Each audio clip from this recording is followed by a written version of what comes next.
And this is the way covert abuse works. The way that they control you, they have this element of what is called plausible deniability. And what that means is that when you explain the situation to somebody else, they always have a way of denying it. And then that gets into your head and you start to think, oh my gosh, are they right? Am I crazy? Am I overreacting? Am I misreading the situation? No, you're not misreading the situation. They are doing that on purpose to control you. Welcome to Through the Fire, a podcast about how to live life while experiencing emotional abuse. Each week, I'll share my experiences with you, and we'll break down the lessons I've learned and help you apply them to your own life so that we can all start living with joy and purpose while learning how to keep ourselves safe and sane. So, welcome to Through the Fire. This podcast is going to give you a little bit of an introduction to me, to my situation, and to help you discover if this is going to be something that you think could be helpful for you. So the first topic I want to talk about is your person. This could be a friend, a family member, a coworker, a romantic relationship, a parent, anybody that is difficult in your life, and you might be struggling to realize, is it me or is it them? So my person doesn't fit the bill, as they would say, of a typical abuser. Even when I look up emotional and psychological abuse, a lot of the descriptions are talking about name calling or put downs, and my person doesn't really do that.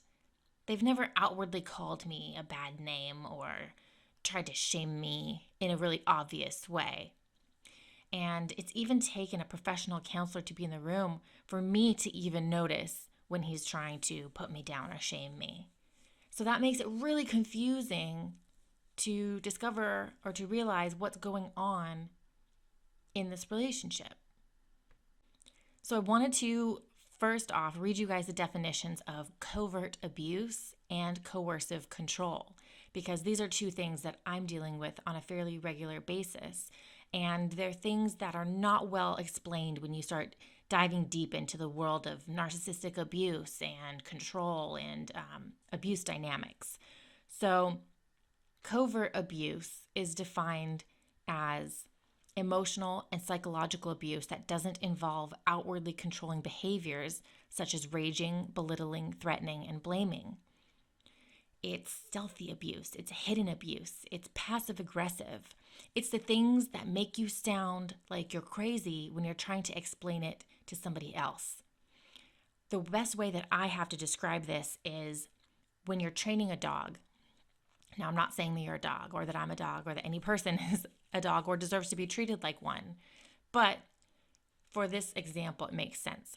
When you're training a dog, you don't speak their language. They don't speak your language. You have to figure out a way to convey to them you like their behavior or you dislike their behavior based off of cues, whether it's emotional or a facial expression or the way you treat them through rewarding or ignoring them. And this is the way covert abuse works. Your abuser can use a look, a feeling, the cold shoulder, the silent treatment, or rewards to get you to behave in the way that they want you to behave. They're trying to control you. And the sneakiest part about it is that the way they go about it, the way that they control you, they have this element of what is called plausible deniability. And what that means is that when you explain the situation to somebody else, they always have a way of denying it. They always have an excuse. They always can say, well, that's not me. I didn't do that. I don't know what you're talking about. I didn't have that look. I wasn't mad. I wasn't ignoring you. And then that gets into your head and you start to think, oh my gosh, are they right? Am I crazy? Am I overreacting? Am I misreading the situation? No, you're not misreading the situation. They are doing that on purpose to control you. You can also describe covert abuse as mind games or twisting your words. It's very hard to detect, it's very hard to describe, and confronting it is nearly impossible. One thing that I found myself saying a lot in my relationship is, I feel like you just don't like me. Of course, the response was, "Why would I be here if I don't like you? I love you." I say, "Yes, I understand you love me, but I feel like you don't like me." The next one I want to talk about is coercive control. Now, I found out recently that the UK has made coercive control a crime, like an actual crime. People who are committing this against others can be in prison for up to 5 years. And when I heard that information, it really made me look at my situation in a different light. I realized that maybe in the United States, we don't have a punishment for that, but it made me realize that somewhere, someone in the world recognizes what I'm going through is wrong. Coercive control is an act or a pattern of acts like assault, threats, humiliation, or intimidation that you use to harm, punish, or frighten other people. Basically, this is kind of like what we were talking about a minute ago with the dog situation. Your abuser or your difficult person wants you to do a certain thing. They want to control you.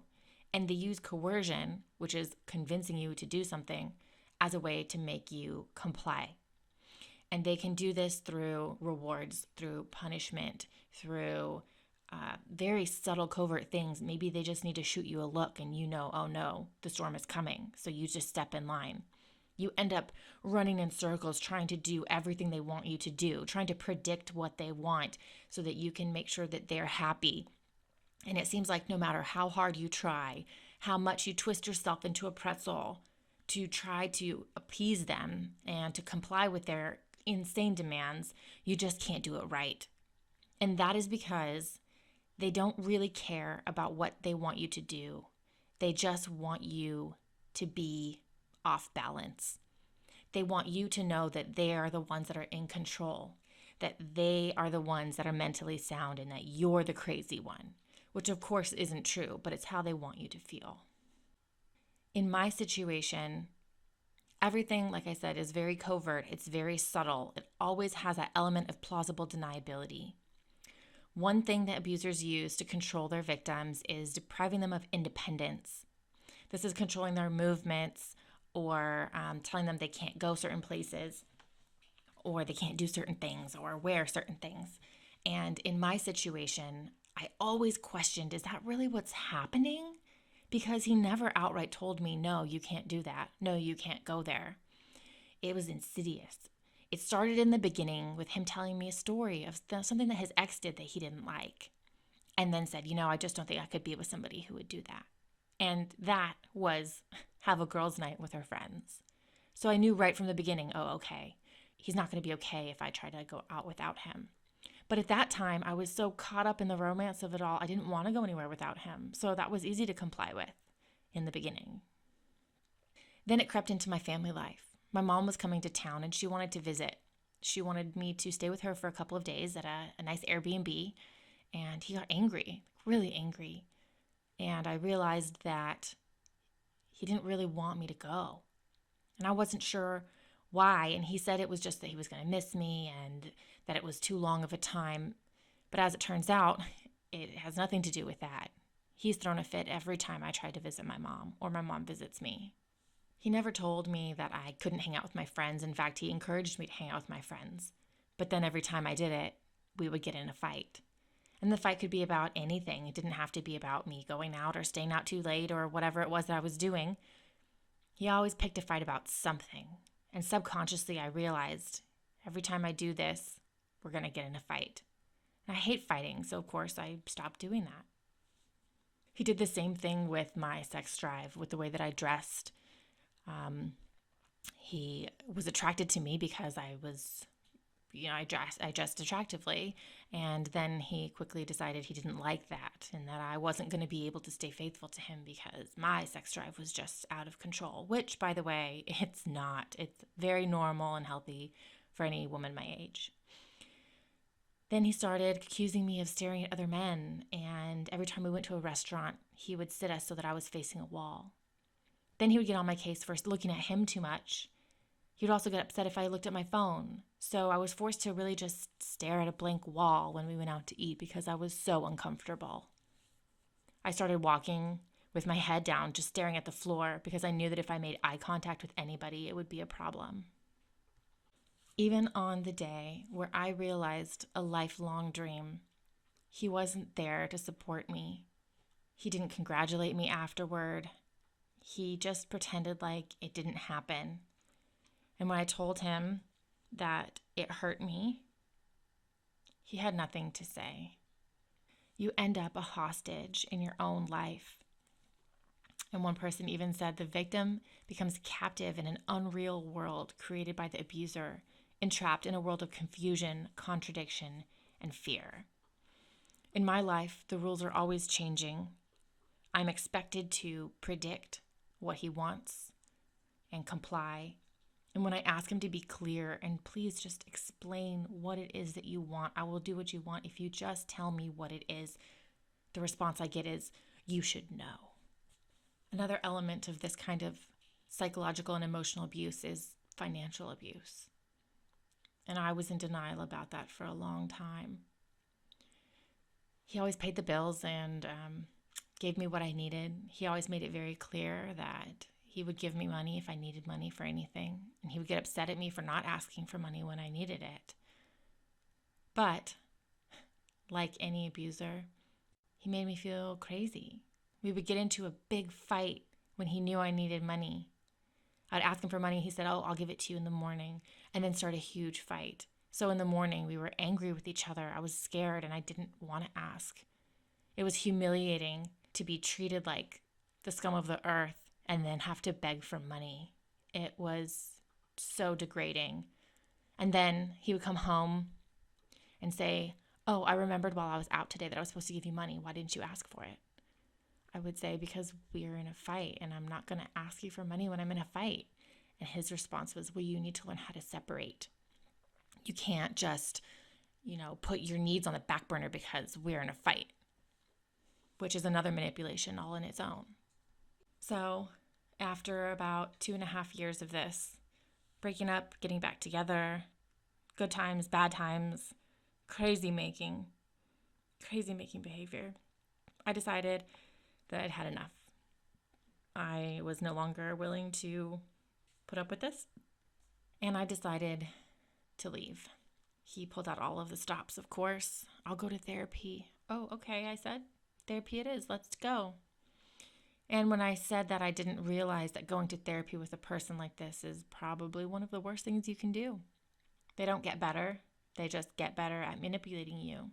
They get better at covering their tracks. They get better at making you feel crazy. So that brings you up to speed, up to today.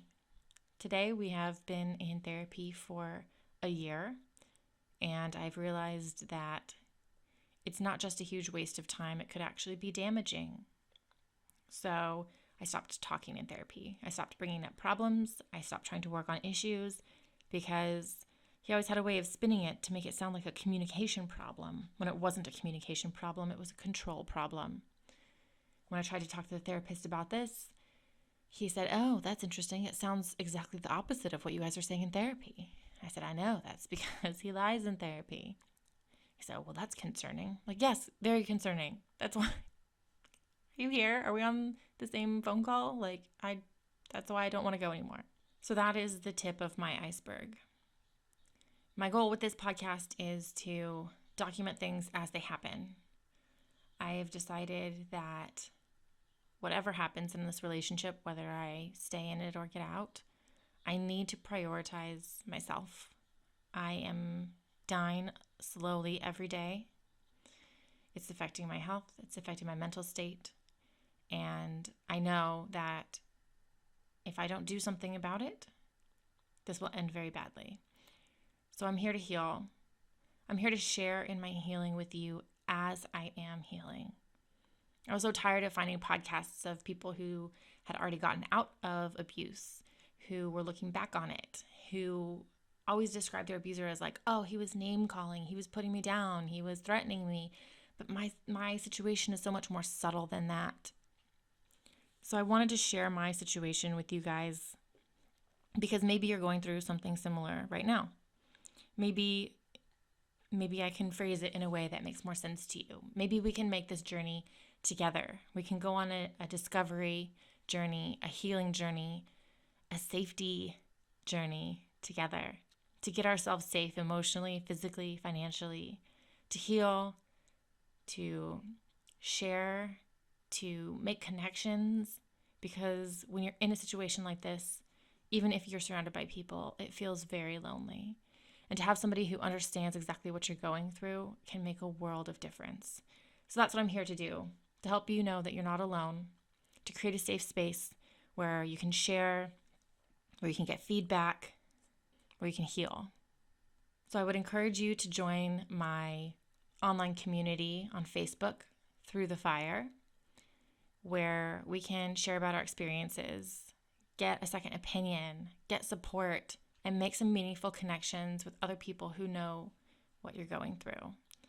This community is open to people who are experiencing covert abuse, coercive control, overt abuse, anything where you need the support, you're in an unhealthy relationship, and you need to feel safe. So find us on Facebook, and I look forward to sharing my journey with you. Thanks for listening.